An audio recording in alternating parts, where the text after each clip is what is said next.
Hello everybody, welcome back to another video. Today I'm going to be doing a tutorial video on how to open up Hot Wheels without damaging the card. Now this works on any main lines, including your Super Treasure Hunts and Treasure Hunts, as well as all the basic cars. As you can see in front of me, I have the Volkswagen ID Buzz. This car obviously will be getting reviewed soon, but I want to open it, right? But I don't want to smash up the card art because I do quite like it, but I do also want to take the car out. So how can we get the best of both worlds? It's actually possible. Now, some people will not know about this still. In fact, there's loads of people on Hot Wheels group chats that still do not know about this sneaky way of doing this. So what you'll need is this. Some form of nail polish remover or acetone product.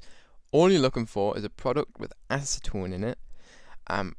Preferably pick a nail polish remover that doesn't have any colour to it, because usually that's just a dye and it kind of can stain the card. So if you can get a clear looking one, that would be best. Anyways, without further ado, I've also got a brush.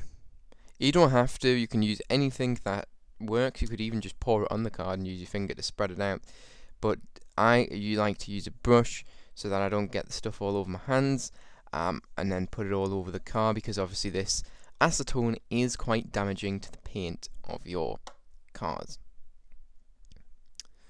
So I'm hopefully going to show you how to do this. So I'm dipping the brush in, hopefully you can see. So I'm dipping the brush in, right in there.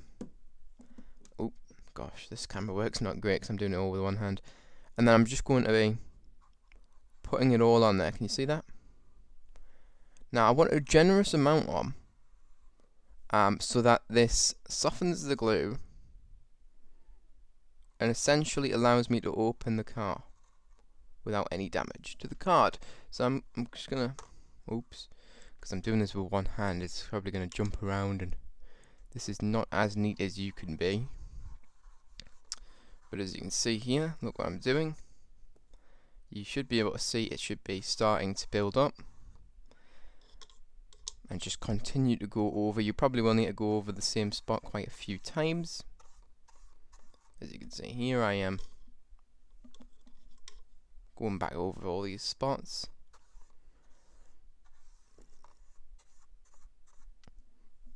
We're getting there. We're not quite done yet, so this is quite a, I suppose, long-ish process, but it's not like super long, but it's worth it if you want to keep the card like I do.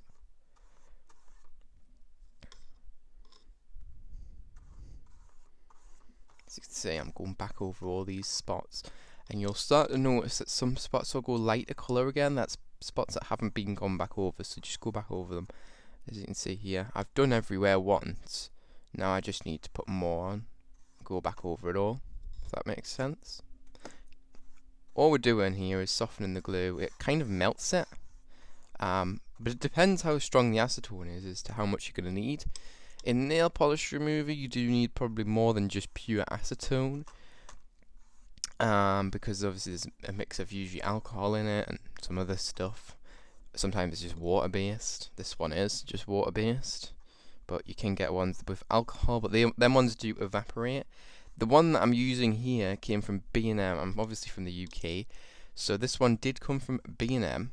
So if you're looking for the exact same one, they're actually not that badly priced. You'd probably think, oh, they're probably going to be at least £5, but no, they're actually like really cheap. This one anyway. If you go to Tesco, it's like 2 for £5, I think the offer is. So yeah, and they're smaller as well.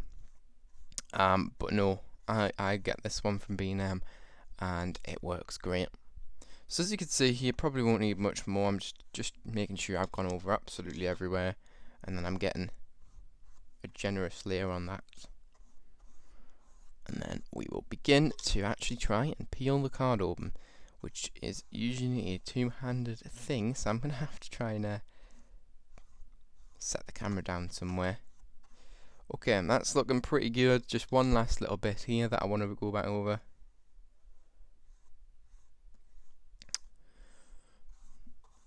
As you can see. Alright, that looks pretty good to me. So what do I do now? Well, you can just put this down, it'll dry out, the brush.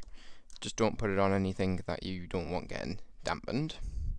Pop the lid back on the nail polish remover and screw it back. And I'm just going to move that out of the way. Alright, now I have a very drenched card. That's what it should look like. So you should be able to see that there's some that I've left at the top because there's literally no glue up there. And if you flip it around, can you see that line? It will dry out nicely, especially if you apply heat, it will dry better. So there you go, you can see how this bit's very, very wet. I've missed a spot there, as you can see. But it should still peel up nice because actually it's not a very big bit.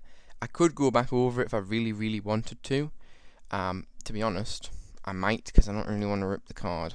So if that does happen, worst case scenario, which obviously I mustn't have put enough on there, just open it back up. Simple as this. You don't have to do anything else. And just put more on. There's no issue with it. Some of them do obviously stain, like I've said, so be careful, but this water-based one doesn't.